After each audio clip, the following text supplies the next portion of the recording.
Hi everyone, welcome back to another video from Apps Academy. Today in this episode we are going to be learning how to increase text size on TikTok application using your mobile device.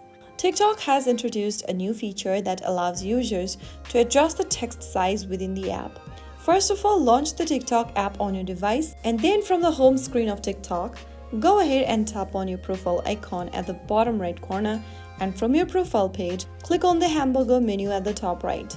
Once you do that, go to the pop-up at the bottom and click on Settings and Privacy. Inside Settings and Privacy, scroll down and tap on Accessibility. Now, click on Text Size under Accessibility at the top, and then you will see a little white slider at the bottom. Go ahead and increase the slider to increase the size of your text. And once you've selected your desired size, tap on Adjust at the bottom. Click on Adjust once again, and there you have it. For the change to take effect, you'll need to restart the TikTok app. And that's how you can easily increase the text size on your TikTok app according to your preference. If you want to decrease the size, you can go back to the same menu and do so immediately without any problem.